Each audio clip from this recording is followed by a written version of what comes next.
Man, it's something about Yeshua.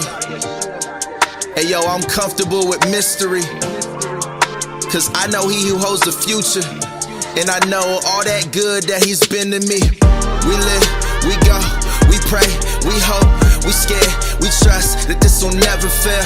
And we give, we cry, those tears, we won't forget those years that you ain't never failed. So we live, we go, we pray, we hope, we scared, we trust, and we gon' never fail.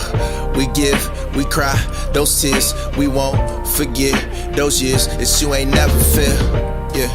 Yeah, and you ain't never fail. We won't forget that you ain't never fail. We won't forget that you ain't never fail. Yeah.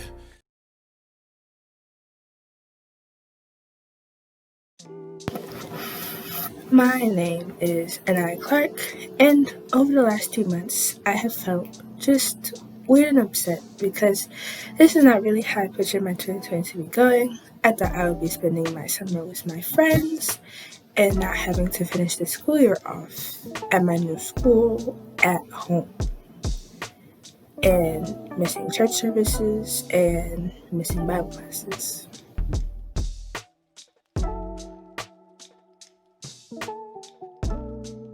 Hello, my name is Reggie Gilbert, and this is my coronavirus moment. Roses are red, violets are blue. Coronavirus can get me down. How about you? But we shouldn't worry, even though it's new, because God will protect both me and you. So we just have to have faith, like He wants us to. Even if we weren't prepared when all of this began, I can assure you that God has got a plan. We may seem distant, and we might not understand, but we can't make it on our own. But with His help, we can. But no matter what, we must keep faith and keep bringing new people into His grace. If we do this and continue to run the race, there won't be a problem that we cannot face, and we'll let God lead us to a much better place. That was my coronavirus poem. Thank you.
as an African American young lady, I feel like it's important to know your own history because you want to know where you came from and how all of these things affect you right now. So like the police brutality and stuff like that, this just didn't happen in the 21st century.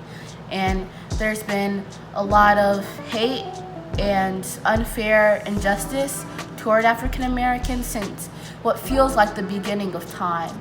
And just like knowing that we have overcome it makes me like feel hope that we can overcome it again. We want something to believe in, and God gives that something to believe in. Like you could go back into the Bible and see all these great miracles that have happened and just giving hope. And I feel like religion, no matter whatever religion, but especially Christianity, they give you hope and they give you a reason why you should follow this faith and live Christ-like.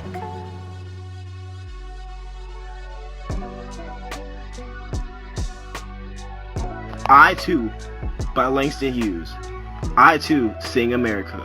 I am the darker brother. They send me to eat in the kitchen.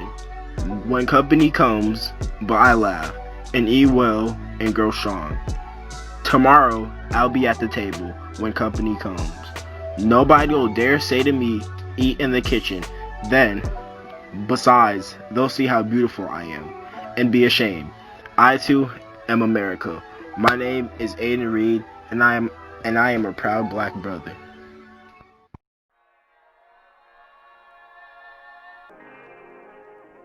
"400 years ago, white people brought black people over here and enslaved them, and sold them, and treated them as less than human.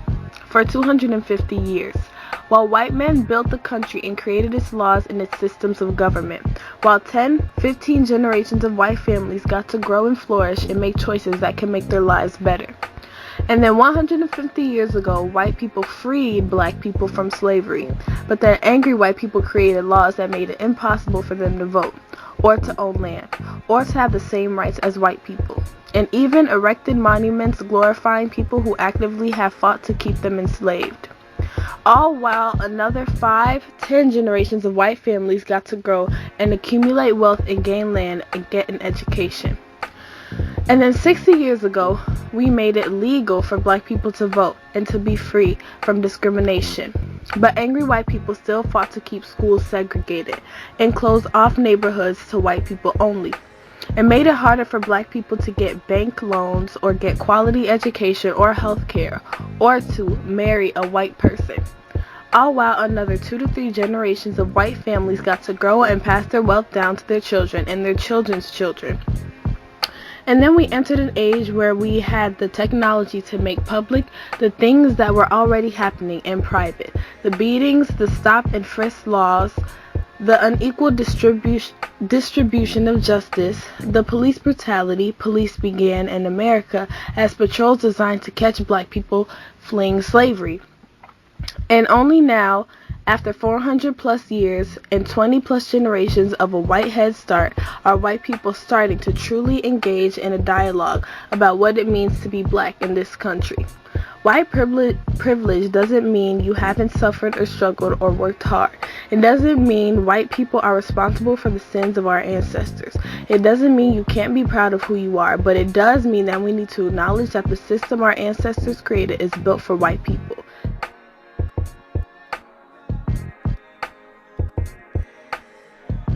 Black lives are more important because of the police brutality. I'm Justin Pendleton and a member of the Sheldon Heights Church of Christ. It was important to me to be a part of this historic moment and letting my voice be heard to the world through peaceful protesting that Black Lives Matter. As a black male, I am a target in the eyes of racist white individuals because of the color of my skin. Racism must end and the Black Lives Matter movement must continue until justice is served.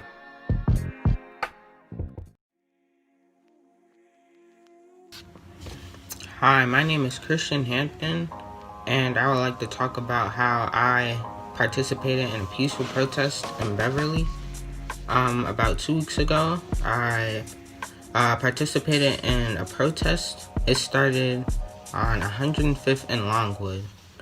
I I think it was a great experience because it really taught me a lot about my culture and what really was going on. We started on Longwood and we went north all the way to 95th and Longwood. Then we turned left on 95th and went west until we got to Western. On the intersection of 95th and Western, we stopped and sat down for a second, and the leader of the protest explained her mission. She said she wanted to help to defund the police and give some of the money that the police are receiving to CPS. Because, as you know, many schools and CPS do not have things like librarians and proper air conditioning. She also said she asked the crowd of black people if anybody has ever been, or anybody that they know has ever been harassed by the police, and most people raised their hands. It's not always, a murder or anything, but racism is almost everywhere, and it almost is included in every situation. We soon went south on Western, so it was like we were going in a circle, and we were supposed to go to Mount Greenwood, but the police came and stopped us when we wanted to go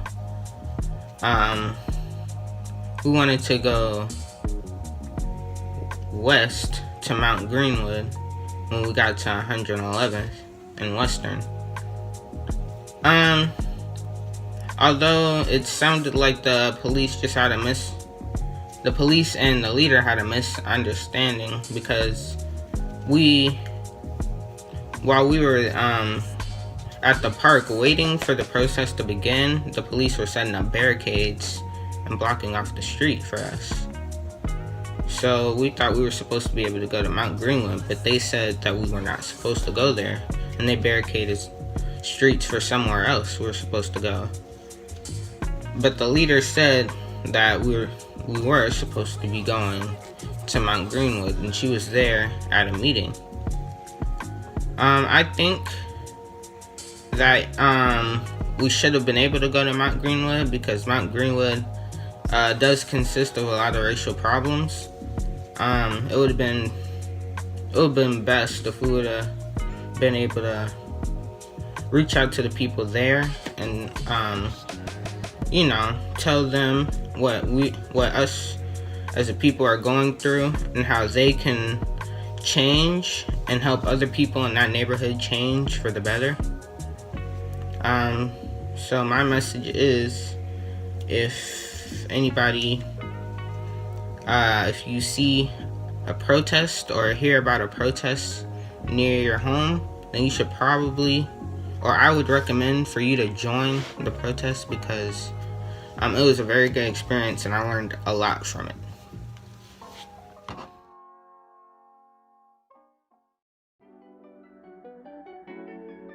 Hi, my name is Reggie Gilbert, and this is my social injustice poem.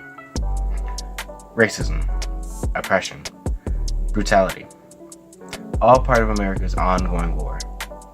At times it seems to fade, shading itself temporarily from the world's gaze, only to rear its ugly head, reminding us just how cruel this world can be. My ancestors went through it, my parents went through it, and now it's my turn to experience just what this world is going to throw my way. But I know that no matter how hard it may get, God will be there for me. He will comfort me, strengthen me, and guide me, and keep me throughout my storms. I know that with God, I will make it through. Thank you.